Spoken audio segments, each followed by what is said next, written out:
আর মিষ্টির কথা যদি বলি ভাই, যদি নাম্বার দিই 10-এর ভিতরে 3, একেবারেই মিষ্টি হয়নি।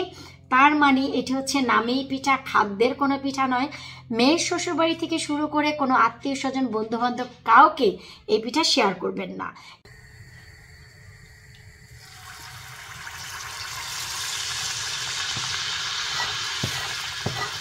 গরম গরমই দেখছ কি সুন্দর ওঠা পিঠা, খুব সুন্দর ধরতেছে। নাইস।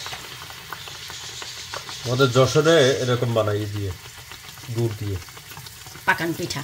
পাকান পিঠা, আমরা তো পাকান পিঠা বলি। কি বলে যেন অনেকে বই বসে বলে পাকওয়ান পিঠা, তাই না? আমরা তেলপোয়া মালপোয়া বলি। মালপোয়া।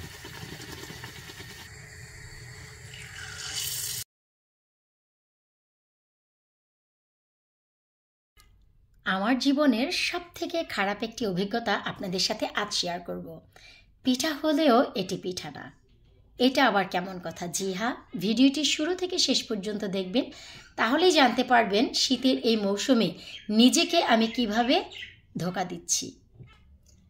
হ্যালো এভরিওয়ান, আসসালামু আলাইকুম। কেমন আছেন আপনারা সবাই? আলহামদুলিল্লাহ, আমি তো অনেক ভালো আছি। আশা রাখছি আপনারা সবাই ভালো আছেন। এই শীতে ভাই, শীতের এই মৌসুমে পিঠাপুলিতে আপনাদের সবাইকে স্বাগত জানাচ্ছি। কি পিঠা নিয়ে বলুন তো?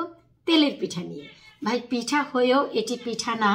তেলের পিঠা নামেই শুধু পিঠা, কিন্তু এটি মনোতৃপ্ত কোনো পিঠা নয়। তেলের পিঠা এত বেশি খেতে ইচ্ছে করছিল যে কি আর বলবো। আর বাচ্চা কাচ্চার স্কুল হলিডে, আজকেই হচ্ছে last day. So after tomorrow থেকে স্কুলে যাবে সবাই, তখন আর এই পিঠাপুলির নামে একেবারেই আমরা সময় পাবো না। তো এত বেশি বেশি বেশি আমার তেলের পিঠা খেতে ইচ্ছে করছিল। কিছুদিন আগেই আপনাদের সাথে শেয়ার করেছিলাম যে আমি এই শীতে মৌসুমে দুধ চিপে খেয়েছি পারফেক্ট। সো আমি নিজেই এখন বলতে যাচ্ছি পারফেক্ট বলে আমার এই পিঠার ভিতর কিছুই নেই। চালের গুঁড়ি আমার ঘরে একেবারেই ছিল না, হাতের মুঠোয় এক মুঠো ছিল। সেই চালের গুঁড়িতে আমি ময়দা মিশিয়ে এই তেলপোয়া বা মালপোয়া বা তেলের পিঠা বানিয়েছি। স্টাইলটি যদি বলা চলে একেবারে হাজারো নেট বিশিষ্ট হয়েছে। আপনারা একটু লক্ষ্য করলেই দেখতে পাবেন অনেক বেশি নেট হয়েছে। আর মিষ্টির কথা যদি বলি ভাই, যদি নাম্বার দিই 10-এর ভিতরে 3, একেবারেই মিষ্টি হয়নি। তার মানে এটি হচ্ছে নামেই পিঠা, খাদ্যের কোনো পিঠা নয়। মেয়ের শ্বশুরবাড়ি থেকে শুরু করে কোনো আত্মীয় স্বজন বন্ধু বান্ধব কাউকে এই পিঠা শেয়ার করবেন না। এতে করে দেখা যায় সবাই বলবে এটা তো ভাই পিঠাই না, এটা হচ্ছে ময়দার গোলা। কিন্তু ওই যে কথা বললাম যে মন থেকে খেতে ইচ্ছে করেছে, তাই চালের গুঁড়ি ছিল না আমার, চালের কোনো দেশ থেকে আনা চালের গুঁড়ি ছিল না, কিনা কোনো চালের গুঁড়ি ছিল না। তাই আমি চিন্তা করলাম যেহেতু ময়দা আছে ভাই, ময়দা দিয়ে আমি আমার অভিজ্ঞতাটি শেয়ার করি। এখন আপনারা আবার এই কথাও বলতে পারেন যে একটি পিঠা হয়তো বা ভালো হয়েছে, তাই আমি ছিঁড়ে আপনাদের দেখাচ্ছি যে নেটের মতো হয়েছে। ভাই, মানুষ বলার ক্ষেত্রে কি না বলে। তো এত কষ্ট করে শীতের এই মৌসুমে শীতের পিঠা খাবো, তারপরেও দুটি কথা যদি শুনি কেমন লাগে বলুন?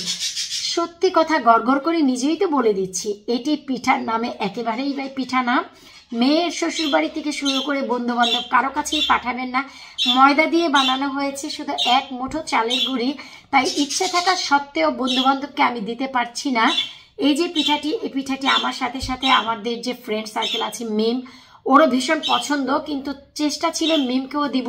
ট্রাস্ট মি, এই পিঠা এই যে দেখুন ময়দার পিঠা একেবারে মজা না। আর মিষ্টি একেবারেই মিষ্টি হয়নি।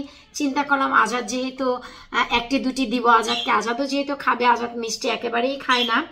কিন্তু আপনারা হয়তো বা যেহেতু বদনাম করবেনই, আপনাদের সামনেও ভাই চিন্তা করলাম যে একটু খাই, খেয়ে আপনাদের বলি কেমন হয়েছে।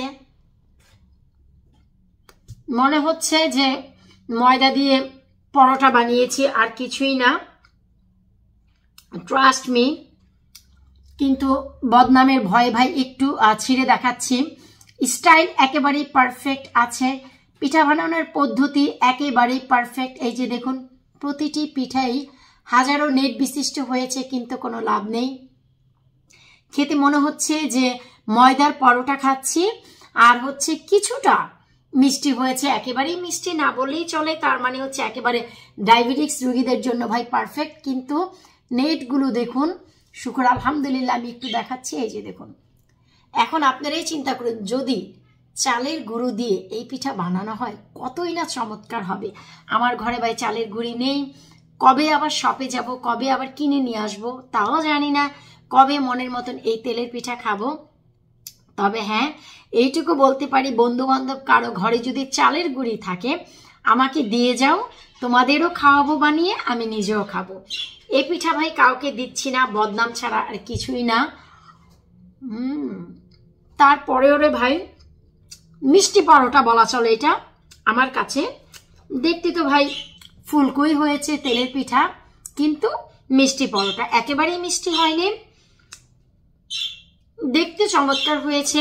ওই যে কথায় আছে না, সবকিছু বোর মতন লাগলে উপরের বাহ্যিক সৌন্দর্যটি যদি সুন্দর হয় আসলেই সুন্দর না, বাহ্যিক সৌন্দর্য ছাড়াও ভাই মনের সৌন্দর্যের ব্যাপার আছে। এই পিঠাটির ক্ষেত্রে হয়ে গেল তাই। মন চেয়েছে পিঠা খাবো, তাই ময়দা দিয়ে হলেও খেলাম, কিন্তু এই পিঠা বন্ধু বান্ধব কারো কাছে শেয়ার করে ভাই নিজের বদনাম না করাই বেটার। বন্ধু বান্ধব কারো ঘরে যদি চালের গুঁড়ি থাকে আমাকে দিয়ে যাও, তোমাদেরকেও খাওয়াবো, নিজেও খাবো। তবে যাই হোক, এখন এই মিষ্টি পরোটা খেতে খেতে আমার অভিজ্ঞতাটি শেয়ার করি। বিশ্বাস করুন, যখনই তেলে দিয়েছি পিঠাগুলো চমৎকারভাবে ফুলে উঠেছে, আর যখন এই যে ছিঁড়ে দেখলাম ভিতরে হাজারো নেটও হয়েছে। খেতে ময়দার পিঠা মনে হচ্ছে, কারণ চালের গুঁড়ি না থাকার কারণে এখানে সেই যে টেস্ট তেলের পিঠা তা আমি পাচ্ছি না, মনে হচ্ছে যে মিষ্টি পরোটা। যাই হোক, শীতের এই মৌসুমে আমার ঘরে ভাই পিঠা পার্বণের পর্ব একেবারেই শেষ। বাবা পিঠা খেয়েছি দেশ থেকে পাটালি এনে, দেশ থেকে ছোট বোন কলা পাতার খিরসা পাঠিয়েছে, পাটিসাপটা খেয়েছি। সেদিন খেলাম দুধ চিতই, একেবারে পারফেক্ট দেশের পাটালি দিয়ে। ঘরে কোনো পাটালি গুঁড়ো নেই, দেশের গুঁড়ো নেই, আমার দুধ চিতই ছিল লাস্ট দেশ থেকে আনা পাটালি। একেবারে বক্সটি পানি দিয়ে ধুয়ে তারপর আমি দুধ চিতই ব্যবহার করেছি, ঘরে কোনো পাটালিও নেই। এই যে গুড় ব্যবহার করেছি এটি হচ্ছে নলেন গুড়, যেটি হচ্ছে আপনার খেজুরের নরম যে গুড়টি থাকে সেটি দিয়ে বানিয়েছি। তো এত কম মিষ্টি আমি ব্যবহার করেছি। বেসিক্যালি আমি গুড় এইটুকুই দেই পিঠাতে, তবে চিনি ব্যবহার করে আমি মিষ্টিটিকে কি বলছি, পিঠাটিকে মিষ্টি করে আমি চিনি দিয়ে। বেশি গুড় দিলে দেখা যায় পিঠার কালারটি কালচে হয়ে যায়, দেখতে বাজে লাগে। তাই গুড় আমি যতটুকু দিয়েছি ততটুকুই দেই, ততটুকুই দিয়েছি, কিন্তু সাথে আমি আরো সুগার ব্যবহার করে, চিনি ব্যবহার করে মিষ্টি করি। তো চিনিটি স্কিপ করেছি, যেহেতু জানি ময়দা দিয়ে বানাচ্ছি, তাই আর অত তরসর করিনি, অত তরুজুতো করিনি, জাস্ট বানানোর জন্য বানিয়েছি, এই আর কি। আজকে আমার এই না পিঠা হয়েও পিঠা রেসিপিটি দেখে আপনাদের কেমন লাগলো ভিডিওর নিচে কমেন্ট করে জানাতে একেবারেই ভুলবেন না। যদি কেউ এই পিঠা রেসিপি চান অবশ্যই আমি দিব পারফেক্ট রেসিপি চালের গুঁড়ি দিয়ে। একেবারে এইরকম হাজারো নেট বিশিষ্ট পারফেক্ট পিঠা হবে, খেতে স্বাদে গুণে 100,000% অক্ষুণ্ণ থাকবে, স্বাদে গুণে ভরপুর থাকবে সেই রকম তেলের পিঠা। তেলের পিঠার নামে পরোটা কে খায় রে ভাই? তারপরেও শীত যেহেতু এসেছে, বাচ্চা কাচ্চার স্কুলের ছুটিও শেষ, আমারও পিঠা খাওয়ার পর্ব শেষ। আর পিঠার কোনো কাজ হবে না, এখন শুরু হয়ে যাবে আমার ঘরে গার্ডেনিং এর কাজ। এই জানুয়ারি মাসে, নিশ্চয়ই এর আগে আপনাদের বলেছিলাম, আমার এখন বীজ জার্মিনেশন টেস্টিং পদ্ধতি শুরু হয়ে যাবে।